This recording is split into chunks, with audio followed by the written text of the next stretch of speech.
কিছুদিন পর পরে আমাদের শিপইয়ার্ডে জাহাজ তোলা লাগে। তো জাহাজ আমরা কীভাবে শিপইয়ার্ডে তুলি, কীভাবে ইয়ে করি, তো দেখেন আজকে আমাদের শিপইয়ার্ড একটা সামুদা 4 জাহাজ ওঠানো হইতেছে। তো দেখেন আমরা জাহাজগুলো কীভাবে, জাহাজের প্রথম হইল জাহাজগুলো বসানোর জন্য যে ট্রলিগুলো ইউজ করি, ওই ট্রলিগুলো পানির নিচে নামানো হয়। নিচে নামানোর পরে জাহাজটা প্লেস করতে হয়। জাহাজটা প্লেস করে আসার পরে জাহাজটা ওই ট্রলিগুলোর উপরে বসানোর পরে মূলত আমরা জাহাজগুলো টানা শুরু করি। তো আমাদের শক্তিশালী উইঞ্চ আছে, উইঞ্চের দ্বারাই মূলত জাহাজটা উপরের দিকে ওঠে আর কি।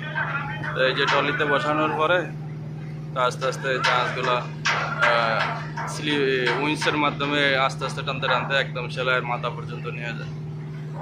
তো এই অবস্থা আর কি। তো শিপইয়ার্ডের কাজের ভিডিওগুলো যারা পছন্দ করেন অবশ্যই আমার চ্যানেলটি সাবস্ক্রাইব করে বেল বাটনটি অন করে দিবেন, আর ভিডিওগুলো বেশি বেশি করে শেয়ার করবেন, তাহলে নতুন নতুন ভিডিও তৈরি করার জন্য উদ্বুদ্ধ হয় আর কি।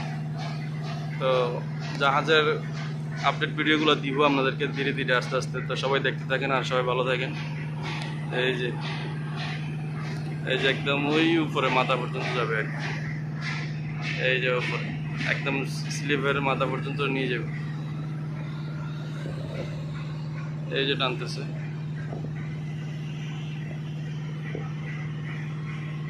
এই যে আস্তে আস্তে টানা হইতেছে।